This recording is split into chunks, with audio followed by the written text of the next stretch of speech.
লেআউটটা হলো একটা আইডিয়া যে মার্চেন্ডাইজারের আসলে লেআউট কখনো করতে হয় না। লেআউট হচ্ছে একটা সুপার টেকনিক্যাল ওয়ার্ক, যেটা গার্মেন্টস ফ্লোরে সুপারভাইজার লাইসেন্স ব্যাপার। লেআউট তো আমি যেহেতু বলে ফেলছি গত ক্লাসে, এটা ফটোকপি করে দেবো সবাই। যে একটা প্যান্ট বা একটা শার্ট একদিনে একটা মেশিনে 3 পিস করাই তার জন্য প্রায় অসম্ভব। সেখানে 20 পিস তো অনেক দূরের কথা, বাট গার্মেন্টস ফ্যাক্টরিতে কি হয়, একদিনে এভারেজে একটা মেশিনে 20 পিস প্যান্ট সেলাই করতে হয়।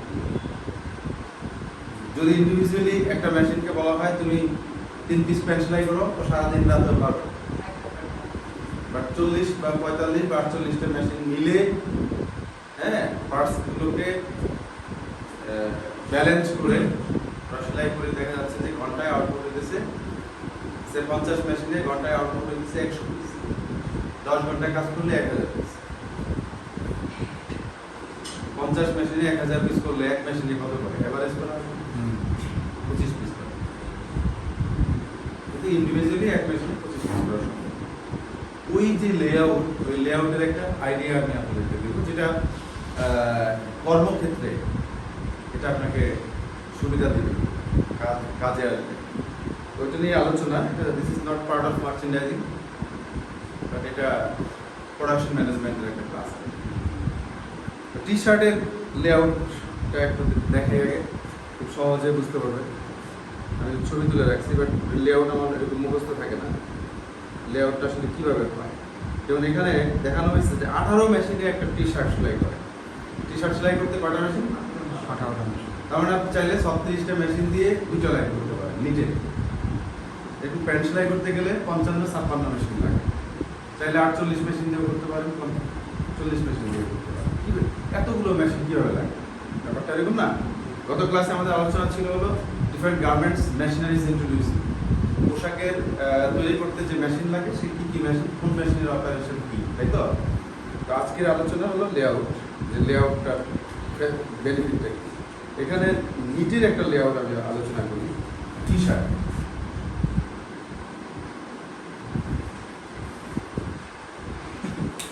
টি শার্টের কয়টা পার্ট আছে খেয়াল করেন তো। এই একটা ফ্রন্ট পার্ট, স্লিপ কয়টা? 2টা, ব্যাক পার্ট একটা, 1 2 3 4টা পার্ট, রিব আছে, নেকে রিব আছে, 5টা পার্ট।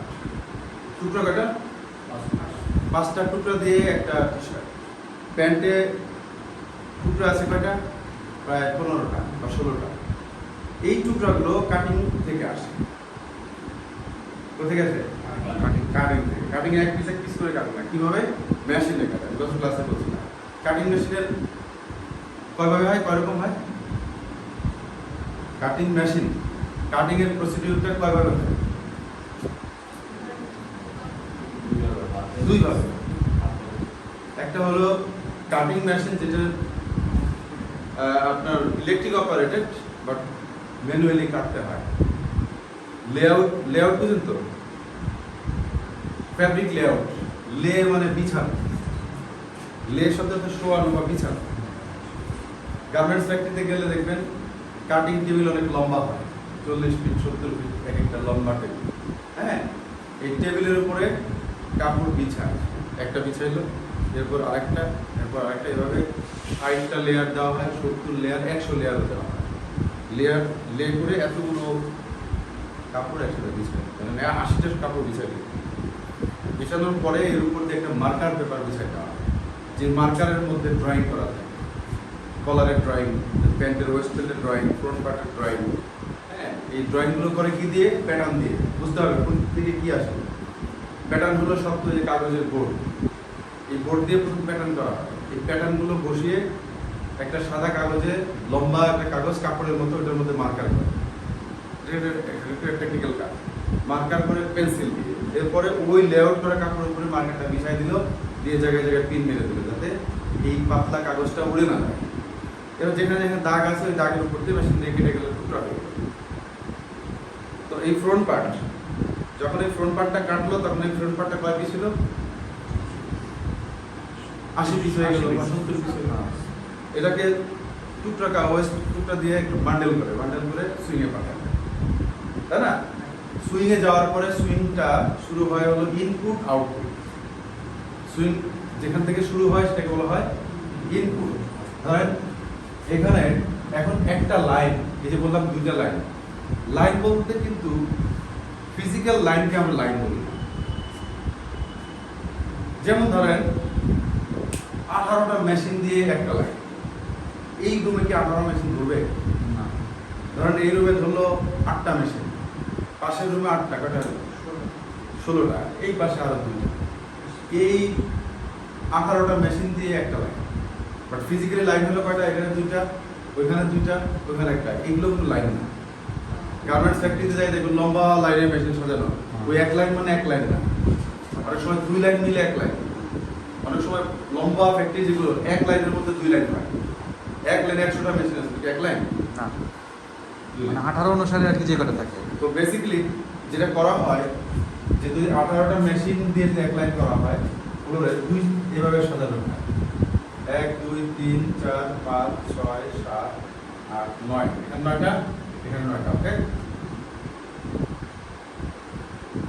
9, এই 9 9 18টা মেশিন, এটা হলো একটা লাইন।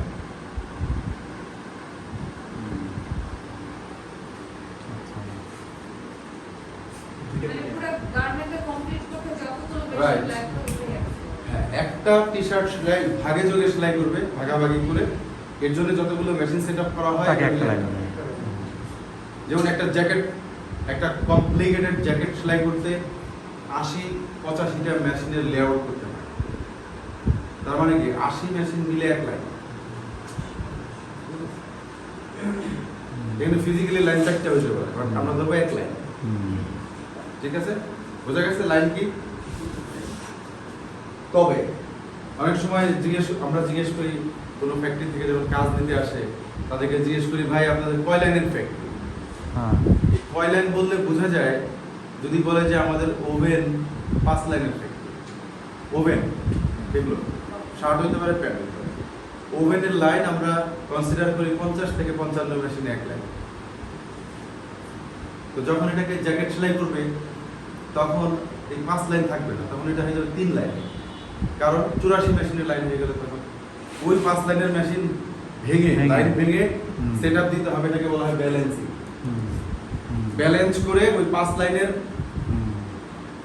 300টা মেশিনকে 3টা লাইন করে দেবে। কারণ জ্যাকেট সেলাই করবে, কমপ্লিকেটেড প্রোডাক্ট, এখানে 15টা পার্টস, জ্যাকেটের মধ্যে 27টা পার্টস আছে, ঠিক আছে? তখন 3 লাইন হয়ে গেল। তার মানে একটা নির্দিষ্ট সেট আপকে আমরা একটা লাইন বলি।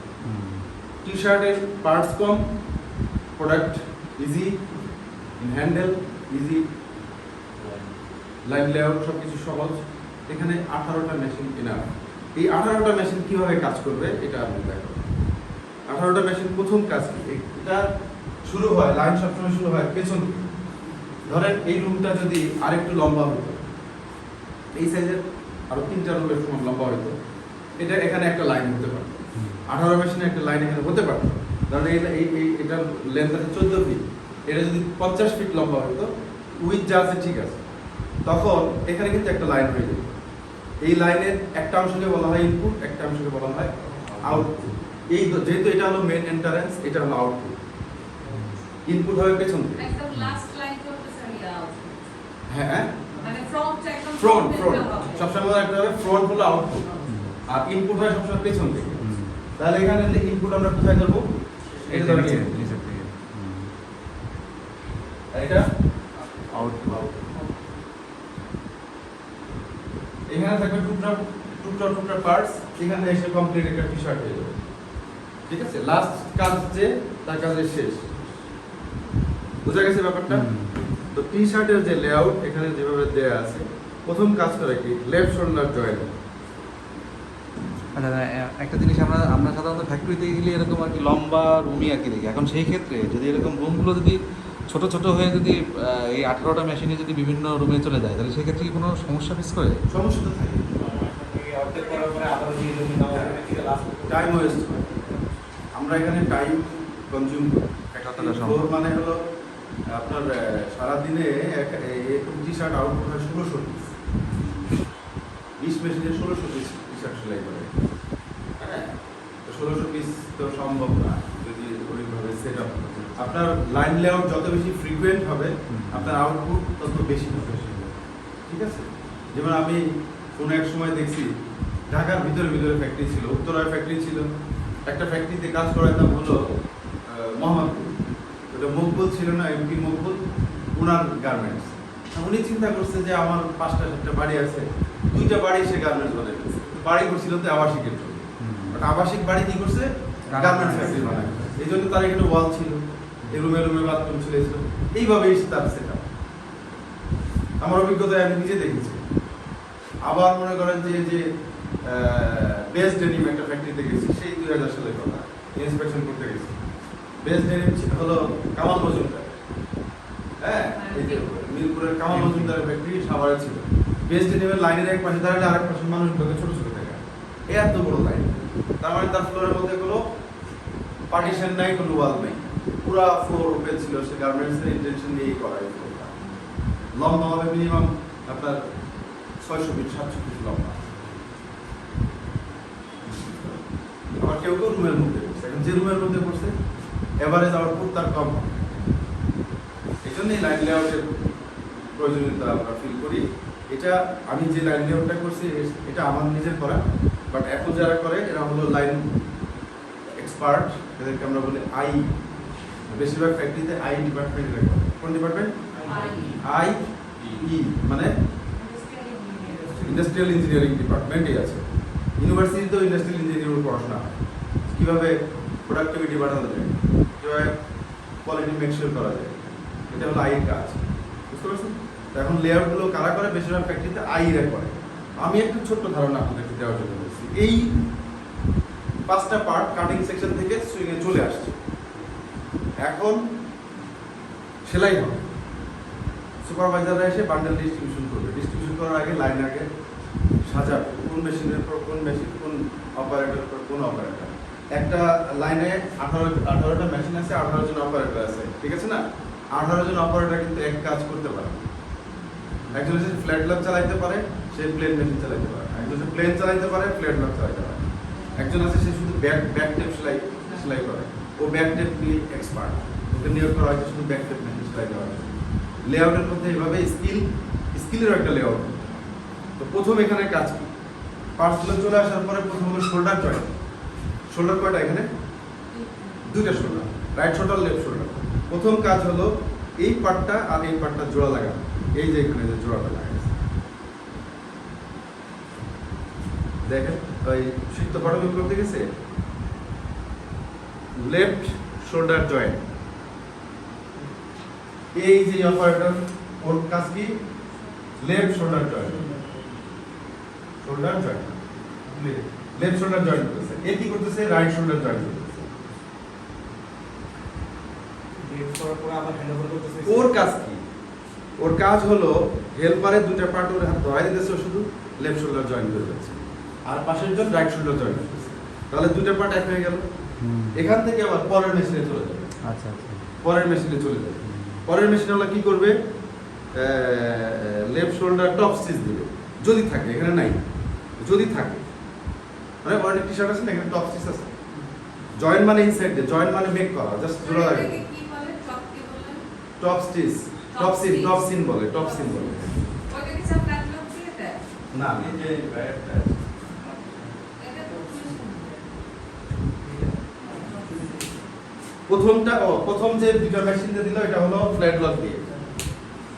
Left shoulder joint, right shoulder joint কি মেশিন দিয়ে করলো? ওভারলক 4 থ্রেড দিয়ে করছে। ওভারলক 3 থ্রেড দিয়ে করতে পারে। এই যে দেখাই যাচ্ছে যে ওভারলক দিয়ে করছে।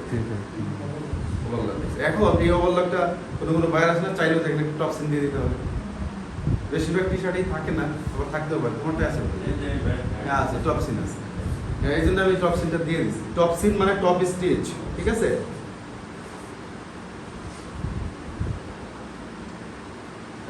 লেফট শোল্ডার টপসিন 2 নিডল দিয়ে, ওই যে এখানে 2 নিডল দিয়ে করা। যদি 2 নিডল যদি প্লেন মেশিন থাকে প্লেন মেশিন দিয়ে হবে, তার মানে রাইট শোল্ডারেও টপসিন দিতে হবে। কোন দুটা মেশিন? এই দুটা মেশিনে কি করতেছে? টপসিন দিতেছে। টপসিন বা টপ স্টেজ। ওরা যত কাল এটা ফ্ল্যাগ পিসের অর্ডার হলো, এই দুজন অপারেটর কাজ হলো শুধু শোল্ডার টপসিন দেওয়া। হঠাৎ করে ওকে 1-2 দিন পরে যদি বলা হয় ভাই তুমি সাইড সিন মারো, ও দেখবে ওর প্রোডাক্টিভিটি কমে গেছে, কারণ ও ওই রেসপেক্টিভ কাজে সে ইউজ টু হয়ে গেছে। সে অন্যদিক তাকায় টপসিন দিয়ে দিচ্ছে, সেলাই ভুল হয় না। বাট ওকে যদি বলা হয় সাইড সিন করতে যাও, সাইড সিন ভুল করে স্লো হয়ে যায় প্রোডাকশন। কি বলছিস? 2 নিডল দিয়ে করলো এটা। তারপরে স্লিপ হেম রোলিং, এটা ফ্ল্যাট করতে। এই যে স্লিপের দুটো কানেক্ট পার্টস, এই মেশিনে একজন, এই মেশিনে একজন, দুই মেশিনে এরা কি করতেছে? এই যে স্লিপ হেমটা করতেছে ফ্ল্যাট ব্লক। কি মেশিন লেখা আছে? Flat block machine. Flat block দিয়ে আমি আপনাদের গত ক্লাসে বলছিলাম যে সাধারণত স্লিভের এইগুলো করে কি দিয়ে? ফ্ল্যাট ব্লক মেশিন দিয়ে করে। Sleeve hem rolling flat block machine, দুইটা মেশিন, দুই পাশে দুইটা মেশিন করতেছে। তারপর স্লিভ জয়েন্ট উইথ বডি। স্লিভের হেড এটা যখন করা হয়ে গেল, এরপর বডির এখানে তো জয়েন্ট আছে। রিব কি জয়েন্ট হয়েছে? খেয়াল করবেন কোন কোন কাজ হয়ে গেছে, কোন কোন কাজ হয়নি। এখন স্লিভ জয়েন্ট করবে। এই যে স্লিভ জয়েন্ট, এটা একটা এই শোল্ডারের এখানে যতটুকু কাজ, এখানে কি এক সমান কাজ না, হতে পারে?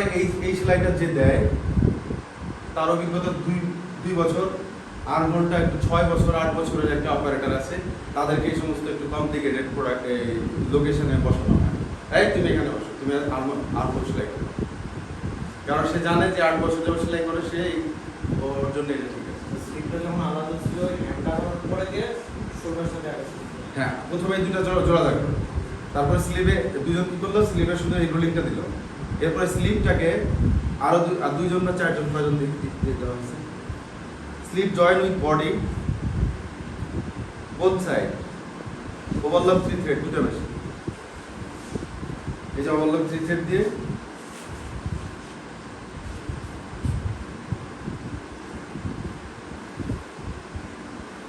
জয়েন,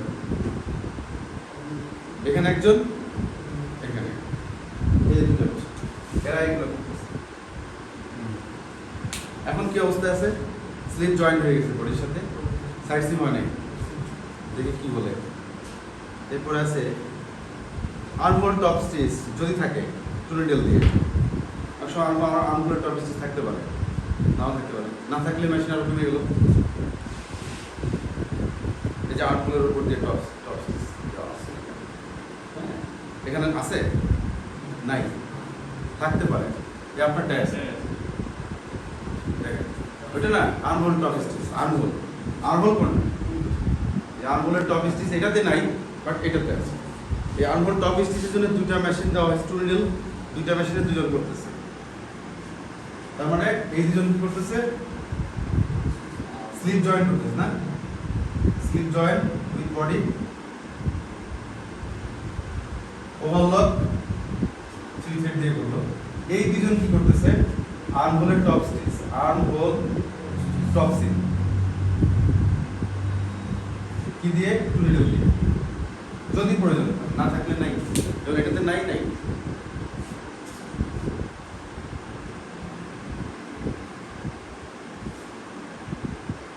নেক রিব ওভারলক, নেকে যে রিবটা লাগানো হয়, এই রিব কয়জন দিছে এখানে? নেক রিব ওভারলক দুটো মেশিন। এই নেকে দেখেন রিবে ওভারলক আছে না? রিব কি ডাবল না সিঙ্গেল? ডাবল। রিব তো ডাবল। রিবটাকে প্রথমে দুজন অপারেটর মিলে ঝিলে আর কি, মানে ওরা দুজন একই কাজ করতেছে। এই দুজন আর এইজন কি করে? রিবের ওভারলক করতেছে। ও সারাদিন ওই কাজ rib overlock rib overlock treatment machine দিয়ে বা ফোর ট্রে করতে পারে। Front rib join with body. রিবের কিন্তু দুইটা পার্ট আপনার খেয়াল, সরি এখানে একটা পার্টই দেখাইছে। Front rib join with body. Front rib কোনটা? এটা বডির সাথে জয়েন করতেছে। Front rib join with body, এটা ফ্ল্যাট লক একটা মেশিনে করলো। এটা অবশ্য অন্য কায়দায় আছে, এটা প্লেন মেশিন দিয়ে সেলাই করছে। অনেক সময় এটা ফ্ল্যাট লক দিয়ে হয়, এখানে আমার লেআউটে ফ্ল্যাট লকে আছে।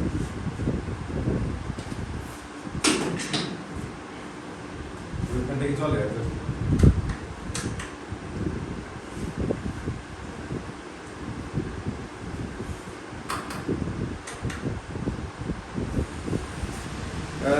ফ্রন্ট রিপ জয়েন, এরপর কি আছে? ফ্ল্যাট লক মেশিন দিয়ে করে, এখানে আছে প্লেন মেশিন দিয়ে করতে পারে। দুজনে তারপর back neck joint.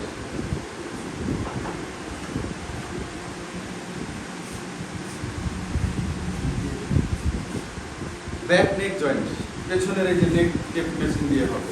Back neck joint কি দিয়ে করছে? ব্যাক টেপ মেশিন দিয়ে।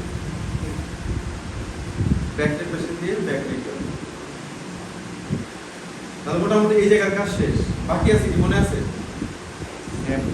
সাইড সিম বাকি আছে, হেম বাকি আছে, হেম করবে একদম লাস্ট। এরপর সাইড সিম জয়েন্ট ওভারলক করতে।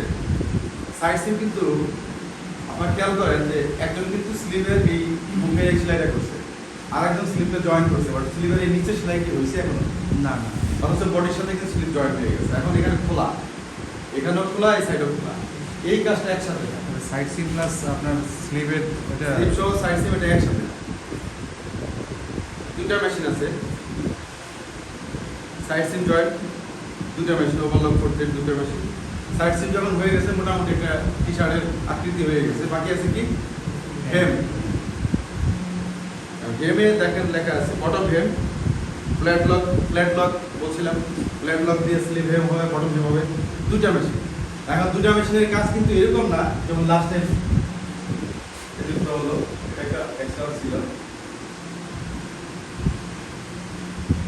এটা হলো সাইড সিম, এটা হলো লাস্ট টাইম আপনার হেম।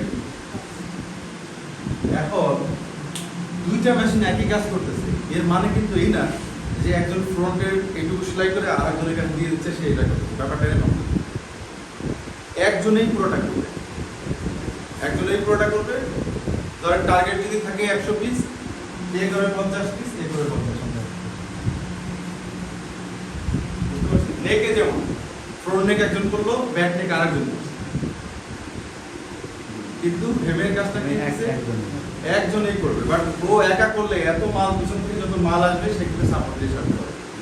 এই জন্য এখানে দুইটা হয়ে গেল, পুরোপুরি টি শার্টের কমপ্লিট হয়ে গেল।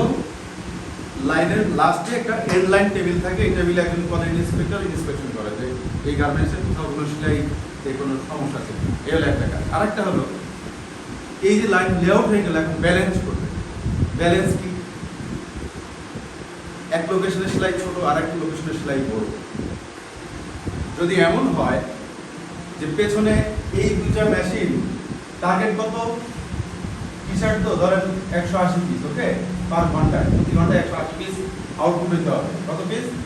180 পিস। তার মানে কি ওরা যে কাজ করতেছে এই যে রিপ জয়েন্টটা সেটা 180 পিস করবে দুজন মিলে, তাই না? ওরাও 180 পিস করবে, এরাও 80 পিস করবে। দেখা গেল এই দুজন 180 পিস করে তারা একটু রিল্যাক্সে আছে, বসে থাকে, তার হাতে মাল আসার সাথে সাথে করে সে ঘুরে খায়, এই খায় আছে না? ফ্লোরের মেয়েরা যা করে, আমরা ক্যামেরায় মাঝে মাঝে দেখতাম যে বসে বসে ওই আমলকি এসব খায়, মিচি ফালায় নিচে। আমি দেখি এদেরকে তখন আমরা টার্গেট করি, তার মানে ওর কাছে কাজের চাপ নাই। তখন পেছনে সুপারভাইজারদেরকে ডেকে পিএফকে ডেকে বলে দেয় যে এই লাইনের মধ্যে কিছু মেয়ে কাজ করতেছে খুব রিল্যাক্সে, গল্প করে, কথা বলে, ও মোবাইল বের করে, হ্যাঁ ওই করে। তার মানে তার টার্গেটে কিন্তু সে নাই, সে টার্গেট কিন্তু অনেক কম আছে। পেছনে যদি একটা বা দুটো মেশিন বাড়াই দেওয়া হয় তখন ওর চাপ বেড়ে যাবে না? যাবে।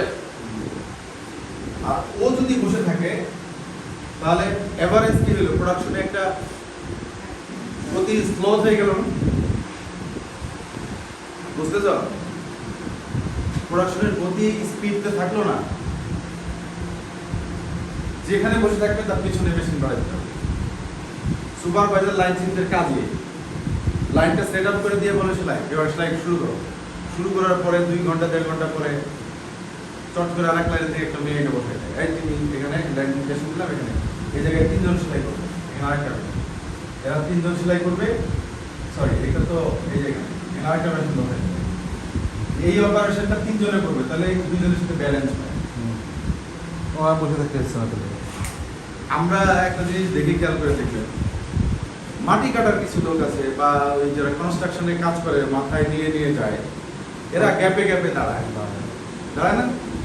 একজন নিয়ে আসে, তার মাথা থেকে এ নেয়, এই নিয়ে আরেকজনের কাছে, তো বলা হয় তুমি এখানে দাঁড়াবা, ও কিন্তু ওখানে এসে দাঁড়ায় থাকে। ওই আসতে একজনের গতি একটু লম্বা, অথবা তাকে সিঁড়ি বা কোনো একটা ওয়েব রাস্তা পার হয়ে আসতে হইতেছে, কিন্তু সমান রাস্তা করে দিলে তো হবে না, একজনের রাস্তা স্মুথ আর একজনের রাস্তা অনেক আঁকা বাঁকা, তখন কি করতে হবে, যার রাস্তাটা বেশি স্মুথ তাকে একটু লম্বা জায়গা দিতে হবে, যার আসতে বেশি কষ্ট, যার বয়স কম বা যে লোড নিতে পারে কম, সব বিবেচনায় এটাকে ব্যালেন্স করতে হবে।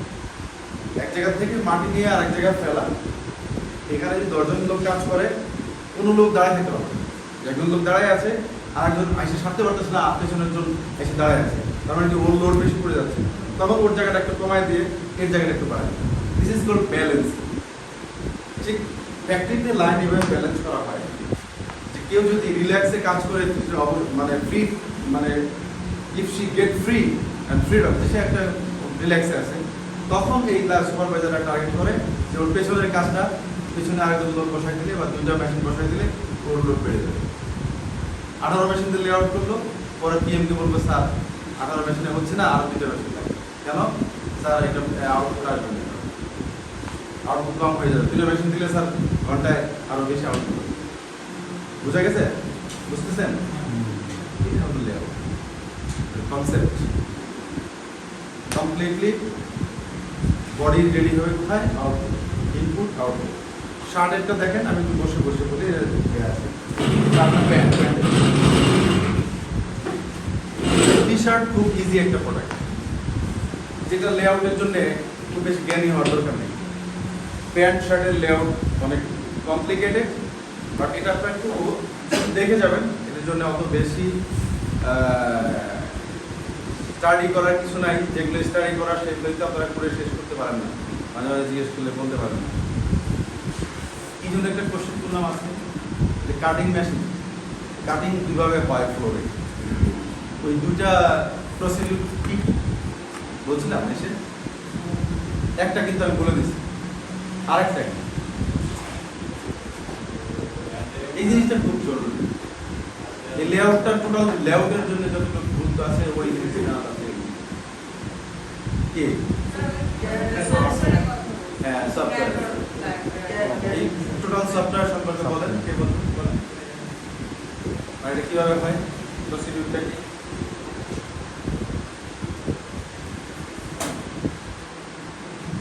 বইটা তো দেখা শুরু হয়ে গেছে। তার মানে কাটিং এর প্রসিডিউর হলো 2টা। এখন যেটা আলোচনা করব বসে বসে করতেছি তো মনে হয় লাগে না, শুধু আপনি আপনারটা দেখেন নাকি।